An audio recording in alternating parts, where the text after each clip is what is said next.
Olá pessoal, no programa de hoje nós vamos discutir um desafio comum na liderança: a falta de tempo e a dificuldade em delegar tarefas. Este que é um problema que muitos líderes enfrentam e hoje vamos explorar as causas, as consequências e as possíveis soluções para esses problemas. Eu estou aqui com Antônio Garcia, especialista em liderança.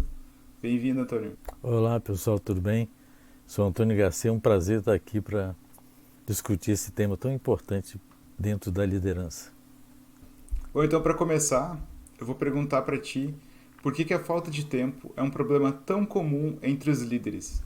A primeira é a falta de priorização, é interrupções constantes naquilo que ele está fazendo, para dar outras prioridades. Saber dizer não, organizar o trabalho de tal forma que as equipes não percam a produtividade, né? E ele mesmo se sinta bem recebendo essas tarefas e passando essas tarefas. Então ele que organiza as prioridades. Isso aí realmente dificulta muito quando ele entra naquele módulo de emergência, como se fosse apagar incêndio. E tem uma coisa que os líderes eles se condicionam a dizer que falta tempo. Não tenho tempo, não tenho tempo. Isso é um condicionamento. De tanto ele repetir, realmente começa a faltar tempo para ele. Ele não tem tempo. Né? Então ele tem que mudar esse hábito para tirar esse condicionamento. Isso vem da ideia de que o líder deve estar sempre ocupado. Né? Eu já tive líder que ele não podia ver ninguém parado. Né? Se ele está pensando, imagina se ele entra numa sala onde tem só projetistas, que eles ficam pensando, criatividade, ele bota todo mundo para a rua. Isso é um conceito antigo que a pessoa, para ser produtiva, tem que estar sempre correndo, sempre andando, sempre preocupado. Ele tem que estar bem organizado e fazendo as suas tarefas. E o hábito, o falta de tempo é uma desculpa. Nós vamos usar que é uma desculpa. O hábito de se desculpar. Não tenho tempo, não tenho tempo agora.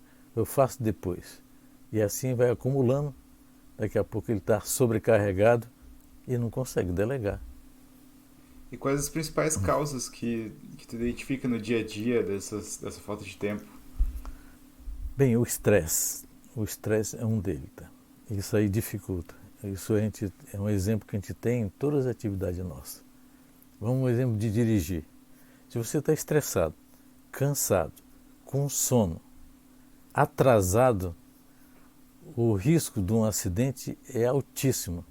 Não é diferente também dentro da empresa. Se você está estressado, cansado, provavelmente as coisas vão fazer tudo pela metade ou mal feitas.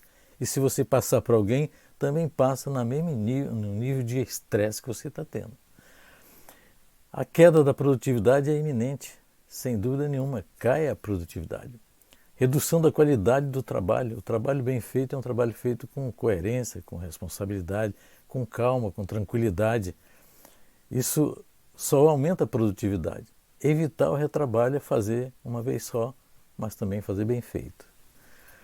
E o trabalho do modo emergência, isso aí é o que mais prejudica o líder em delegar. Todo mundo trabalha. Quando você trabalha apagando incêndio, tudo que aparece é fogo. Então, ele tem que parar de trabalhar nesse modo que a gente chama modo emergência, onde tudo é incêndio. E tem muitos líderes que eles acabam, tu comentou antes, né, que eles acabam Hum, procurando problemas ou procurando se preocupar com as coisas antes delas acontecerem, né? Então, sim. microgerenciamento, por exemplo, quando a pessoa está muito em Uhum, cima de pequenas tarefas, ele acaba perdendo muito tempo em vez de fazer o que é importante, né? Quanto que isso afeta. sim. Ah, tudo começa em delegação. O bom líder tem uma equipe e delega a responsabilidade. Então, a falta de confiança na equipe dificulta você delegar. Até porque você só vai delegar quando você tem confiança que aquela pessoa vai fazer. Então, o primeiro passo é conquistar a confiança dos seus subordinados, da sua equipe, dos seus pares e dos seus líderes. Você tem que conquistar essa confiança. Uma delas, uma básica, é não mentir. Não mentir. O perfeccionismo do líder faz com que ele seja um gargalo para delegar. O medo de perder o controle, né, dificulta a delegação. E quais as consequências mais significativas da falta de tempo para os líderes e para as suas equipes? Bem, o estresse, aumento do estresse chega até o burnout, né? As pessoas se sobrecarregam sem um planejamento, sem uma... a queda na produtividade, sem dúvida nenhuma. É direto uma falta de a queda da produtividade, redução da qualidade do trabalho, trabalho no modo emergência, tudo isso dificulta você, é a consequência da falta de delegação. O que eu vejo muito são os líderes que eles acabam se sobrecarregando, então eles trabalham a mais do que eles deveriam. Eles não falta uma delegação, falta uma gestão de tempo melhor. E... Não existe líder sem equipe. Não existe. O líder tem que ter equipe. Então, delegar é o básico, é o mínimo dos mínimos que ele tem que fazer, é saber delegar. Falando em delegar, por que muitos líderes têm dificuldade em delegar tarefas? Quais as barreiras mais comuns que eles sentem na hora de delegar? Qual a consequência disso, da não delegação? A falta de confiança na sua equipe. Mas não é só na equipe. Ele tem que conquistar a confiança da equipe, dos seus pares e dos seus superiores. É o medo de perder o controle. É como se ele não confia, ele então tem que checar tudo, verificar tudo, acompanhar tudo. Isso é uma perda de produtividade. E o perfeccionismo também é um defeito que normalmente alguns líderes têm, né? É bom a gente trabalhar com um líder perfeccionista, mas aí que ele tem que delegar mesmo, né? Delegar e orientar, acompanhar. Tudo bem, sem problema nenhum. Mas às vezes o perfeccionismo se torna um gargalo. Todo mundo só anda na velocidade do líder. Se o líder é perfeccionista, imagina o que vai acontecer na produtividade. O perfeccionismo ele pode causar um retrabalho gigantesco, né? Se ele vem da parte do líder. Como é que tu vê isso como um gargalo? Tu vê isso como um problema grande para a equipe? Por exemplo, se a equipe é qualificada para executar o trabalho que ele passou, o máximo que ele pode fazer é conferir aqueles pontos que são importantes, dar liberdade para criar, para se desenvolver. Muitas vezes sai daquele colaborador ideias muito, mas muito melhor do que a dele. E ele deve respeitar isso aí. O que eu vejo muito é a pessoa cria uma empresa com um padrão de qualidade que ela criou. Então, claro que ela vai exigir dos outros o mesmo padrão. Só que ao mesmo tempo as pessoas são diferentes, elas têm backgrounds diferentes, elas têm vivências diferentes e habilidades técnicas diferentes. Então o que acontece, na minha visão, é que quando tu tenta moldar uma pessoa que é qualificada, que tem um background diferente do teu, pro teu padrão, tu acaba gerando alguns conflitos dentro da equipe. E isso pode gerar retrabalho, perda de tempo. O que tu acha sobre isso? Tu acha que faz sentido essa percepção? Sim, sim, faz. Aí entra essa parte de qualificação, de treinamento, né? de capacitação de toda a equipe para uma filosofia, uma cultura da empresa e do próprio líder, né? De que todos cresçam juntos, entendam uma linguagem simples, uma linguagem clara dos objetivos da empresa, né? O líder coloca para ele, e também respeitando o objetivo de cada um, né? Isso vem para o lado do treinamento, da qualificação da equipe, para eles trabalharem num modo que se sintam mais confortáveis, possam dar ideias, e o líder então pode trabalhar melhor a parte mental, a parte estratégica, né, dos negócios, do trabalho, né? Eu acho que é por aí. E como consultor, tu já te deparou com algum líder de equipe ou chefe que não conseguia confiar na equipe tanto assim para deixar eles serem criativos e desenvolverem todo o potencial possível na carreira deles? Sim, já trabalhei, sim. Inclusive, a ideia, né? A ideia tem que ser sempre dele. Então a gente fica pisando em ovos porque quando a gente vai dar uma ideia, a gente mais ou menos descreve ela como se fosse uma ideia que não é sua, não é de ninguém, e ele pega. Aí você, aí quando ele traz a ideia para você, é dele, né? Isso aí é muito complicado. Mas eu já tive não um, dois numa mesma empresa que era assim. Claro que eu tive que me adaptar. Mas eu me adaptei. Agora, será que a maioria das pessoas se adapta a isso aí? Não.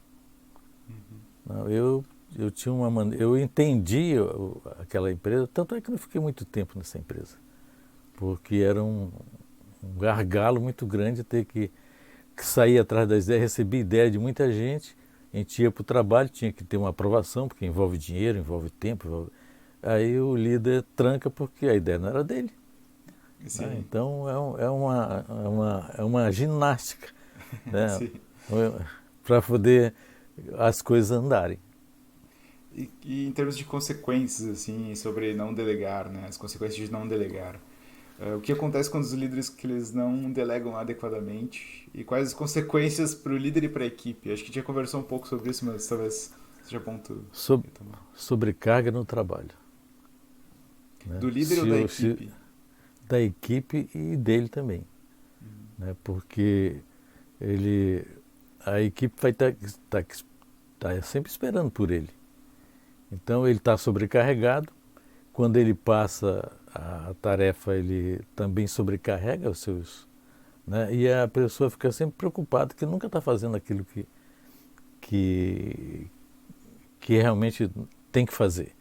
Ele está sempre esperando que o líder venha criticar, venha dar ideia, e isso dificulta. Desmotivação da equipe. Logo, a primeira coisa que acontece quando ele não é bem delegado, quando o líder não tem confiança nele, essa questão de confiança é uma coisa interessante. Né? Se o líder não confia na pessoa, por que a pessoa tem que confiar no líder? Você vai ver que é um negócio que é extremamente grave, essa questão. Quando o líder fala, esse pessoal aqui só vem para ganhar dinheiro. Quando ele se encontra com esse funcionário frente a frente, esse colaborador, seja um outro líder, seja um colaborador importante, ou mesmo aquele mais simples, quando ele se encontra na frente dele para falar, está escrito aqui na cabeça dele que ele não confia nele, porque ele fala isso para os outros e nós temos uma linguagem corporal que denuncia isso aí. É como se tivesse escrito aqui na testa que eu não confio em você. As minhas perguntas, o jeito de falar, isso é muito complicado para o líder. Ele tem que eliminar esse problema da vida dele. E o líder, nessa condição de não saber delegar, ele é um gargalo, é um funil, entendeu? Em vez de passar 100, mas como passa tudo por ele quer controlar tudo, só passa a velocidade é 50%, a produtividade é 50%. Sim. Isso é o que pode acontecer. Isso faz parte também do microgerenciamento, né? Que é uma coisa que eu vejo que acontece demais nas empresas, por essa falta de delegação e falta de confiança na equipe. O líder se torna que tu comentaste, o gargalo, né? Ele se torna um gargalo, É, ele fica sempre sim. cuidando de todas as tarefas que acontecem dentro da empresa, então ele está sempre verificando isso, aquilo. O que acontece é um retrabalho gigantesco, porque você está sempre tentando seguir um padrão que não é teu, né? Então isso pode ser um problema no geral, não? A gente escuta isso quando tá assistindo uma partida de futebol, né? Toda parada, toda parada que há para o VAR ou alguém que se machuca ali, os locutores falam, pois é, o pessoal tem que ficar aquecendo para poder manter o ritmo. Agora você imagina cada vez que ele leva um resultado de uma tarefa, fica esperando. Isso aí desmotiva. As pessoas têm que ter uma ocupação normal para botar sua inteligência, seu esforço, suas ideias, ser apreciado, para ele criar cada vez mais, ele buscar os resultados, muitas vezes que o líder nem está esperando. Ele se dedica, ele é reconhecido, ele recebe as tarefas e ele cumpre, e ele é dado feedback. Também esse é um problema do líder que não delega, que ele não consegue dar feedback positivo. Normalmente ele só dá o negativo, porque ele está estressado, está cansado, né? É Sim. isso aí. E em termos de estratégias para gerenciamento de tempo, tu tem alguma estratégia prática que tu possa nos passar aqui? Eu daria duas aqui, algumas dezenas que existem por aí. Uma delas é a técnica do Pomodoro, né, para a pessoa também, o próprio líder, se organizar naquilo que está fazendo. E até ensinar para os seus colaboradores também usar uma estratégia para não cansar muito quando está fazendo tarefas muito repetitivas ou cansativas, né? Isso pode ser num escritório, pode ser numa área de serviço, pode ser na produção também, né? Ele tem que ter um horário de descanso, um horário onde ele está focado na atenção, onde ele está trocando ideia, isso tudo. E a outra, para o líder mesmo, é a matriz de Eisenhower, onde a urgência é importante, importante e não urgente, urgente mas não importante, e não urgente e não importante. Quer dizer, se ele consegue elencar os trabalhos, as tarefas que ele recebe diariamente nessas quatro posições, ele vai ter um rendimento melhor, né? Então isso aí é uma técnica bem interessante, fácil, e que você só na hora de fazer a sua agenda semanal ou a diária mesmo, você já coloca já divide as tarefas nesses pontos aí. Fica muito mais fácil. E quais são as melhores práticas que tu sugere para os líderes que querem melhorar essa habilidade de delegar? Primeiro, conhecer sua equipe, conhecer seus colaboradores. Não interessa se é 100, se é 200, se é 10, se é 20. Claro, numa empresa gigantesca, o líder ele trabalha em volta dele tem os líderes encarregados, supervisores, gerentes, né? Eles devem conhecer muito bem essas pessoas. E abaixo desse, eles também devem conhecer, ele deve circular. Pode ser que ele não conheça todo mundo por nome, mas ele passando ali, ele vai ver as pessoas trabalhando. Tem até sobre isso aí, tem até uma história bem interessante que um líder chegou para um amigo e disse, um empresário, né? Cara, tô à beira da falência. Estou caindo gradativamente as minhas vendas e eu não sei mais o que fazer. Aí ele fez algumas perguntas para ele, né? Ele respondeu o que ele estava fazendo. Ele disse, olha, o teu caso é de uma benzedeira corporativa. Que benzedeira corporativa? Ele deu risada, né? O que é isso? Não, se tu já chegou no fundo, está chegando no fundo do poço, eu acho que ela vai te ajudar. O cara foi para casa, pensou, levou o contato, fez contato, tá com a benzedeira.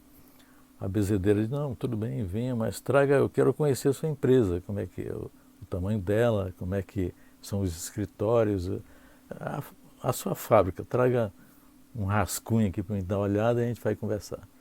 Ela foi lá, conversou com ela, mostrou como é que ele trabalhava, a planta, a situação que a empresa estava.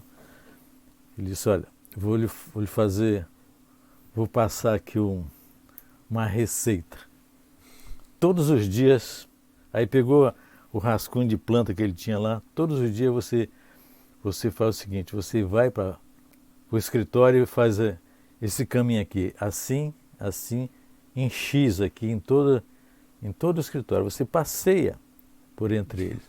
Vá para a fábrica e também faça isso, X, Y, né? Fez um traçado lá de tal maneira que ele conseguia passar por todo o departamento da empresa. Aí daqui a 30 dias a gente conversa, vamos ver o resultado, né? Ele foi, não tinha muita saída, foi fazer isso aí. Antes dele ir lá falar com a benzedeira, ele encontrou um amigo dele. Ele disse, e aí, foi lá? Foi. E qual é o resultado? Excelente, excelente. Comecei a recuperar as vendas, o pessoal motivado. O que aconteceu? Ele começou a andar pela fábrica, andar pelo escritório e começou a enxergar os problemas. E o pessoal começou a ver ele, começou a perguntar, ele começou a conversar, começou a motivar e começou a enxergar problemas que ele não via dentro do escritório. Então, é uma dica aí para os líderes. Andem, conheçam as suas equipes, caminhem entre os departamentos, troque ideia, converse com um, converse com o outro, veja o que ele está fazendo. Você tem que ter um tempo desse para conhecer a sua equipe, se mostrar. E lógico que você vai receber muitas ideias interessantes e conhecer pessoas muito excepcionais que estão ali e estão invisíveis perante os olhos dos líderes. Né? O que a gente pode falar também é relacionamento com as pessoas e entendê-las. Nesse passeio ele vai ter essa ideia e na conversa com seus líderes mais imediatos ali, né? E definir sempre expectativas claras do seu negócio. Né? E depois, saber dar feedback e receber feedback. Né? Você às vezes recebe feedbacks duros, né? E eu vou contar até um fato. Eu estava numa reunião com os encarregados supervisores, né? Aquela reunião que a gente faz quando a gente já tem uma grande obra para fazer, a gente reúne. E um supervisor, não era um encarregado, pediu a palavra e, olha, botou um monte de problema para fora. Né? Mas os problemas, da maneira que ele colocou, era direcionada para mim. Falta de equipamento, falta de ferramentas, pouca ponte rolante, né? Dividir um equipamento com 2, 3, então uma equipe ficava parada. Aí terminou a reunião, né? Tudo bem, eu vi aquilo ali, os outros tudo olhando para mim. Quando eu saí, o meu supervisor acompanhado disse: "Você não vai demitir o cara?" Demitir por quê? Ele colocou um monte de problemas aí que não é meu, mas é de vocês também. Vocês não estão enxergando isso aí? Sim. Ele deu uma lição para nós, por que eu vou demitir ele? Sim. Eu tenho que agradecer o que ele fez ali, mas ele não lhe ofendeu? Não me ofendeu. Entendeu? Então, um feedback às vezes é duro. E é de alguém do nível de trabalho assim, né? Um operário, um encarregado, mas você tem que ouvir. Isso aí mostra. E os outros também. Foi uma lição para mim e para os outros também. Vocês têm que ouvir. Ele está reclamando, vá lá ver o que está acontecendo e resolva o problema. Né? Então nós temos isso na vida da gente. É saber dar feedback e ouvir feedback. Acho que o feedback é um grande problema nas empresas, né? Eu vejo que Sim. não há feedback positivo muitas vezes, né? A gente só recebe um feedback quando as coisas não estão indo para o caminho correto. E às vezes é bom também ouvir que o trabalho está bem feito, que tu está indo para o caminho certo. Então, se tu só recebe um feedback negativo, parece que tu está sempre errado, né? Nessa questão. Quando a gente fala saber dar feedback, aí você tem que dar isso aí, talvez contando uma história, falando mais das atitudes do que do comportamento da pessoa, né? Porque isso aí afeta. Isso aí é muito doloroso para a pessoa. Mas quando você dá um exemplo, olha, isso aqui poderia ser feito dessa maneira, já tivemos problema aqui, o que é que você acha? Ele já viu que tu fez errado e ele está ouvindo algumas ideias ali. Isso ajuda muito, tá?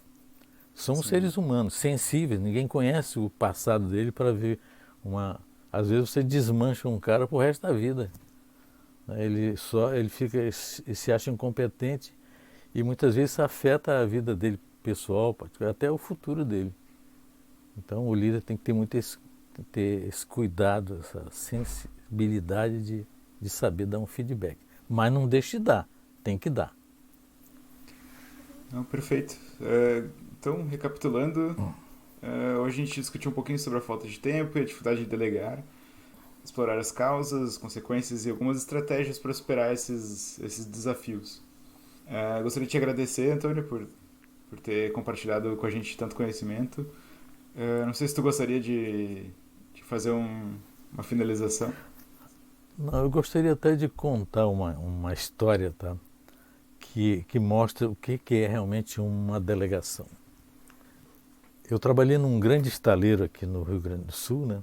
E esse estaleiro estava entregando navios para exportação. E a última etapa do navio, a última vistoria do navio é chamada de segurança e salvatagem, onde você faz um check-up. Depois de sair, o navio está liberado. Né? Então, uma expectativa muito grande nesse momento, que essa vistoria demora um dia inteiro. E no final sai uma lista de pendência imensa que leva quase uma semana para resolver. E eu então fui, nessa atividade, fui fazer meu primeiro trabalho desse tipo.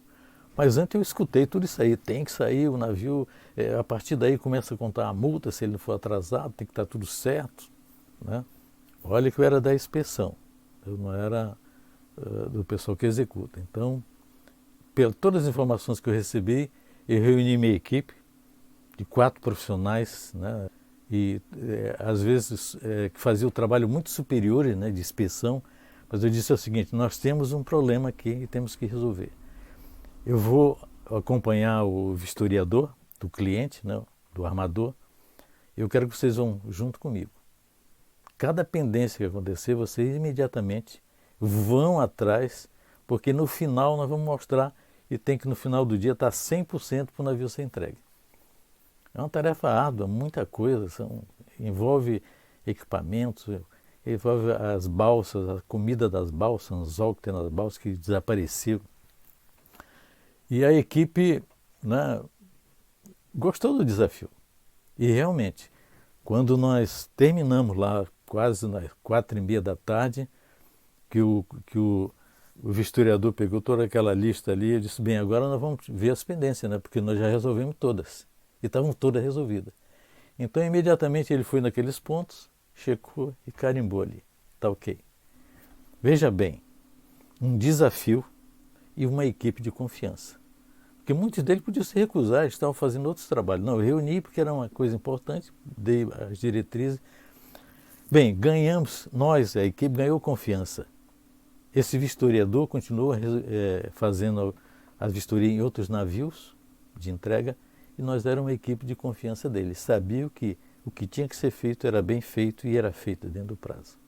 Mas não era eu, era a equipe. A equipe comprou, eu sozinho não faria nada. Sim. Nada mesmo. Tá bem? Gostaria de dar alguma mensagem final? O líder tem que ser uma pessoa autêntica. Ele não deve mudar a sua personalidade. Ele pode mudar seus hábitos. Aprender no dia a dia com cada um do que ele conversa. É um aprendizado, esse é o autoconhecimento.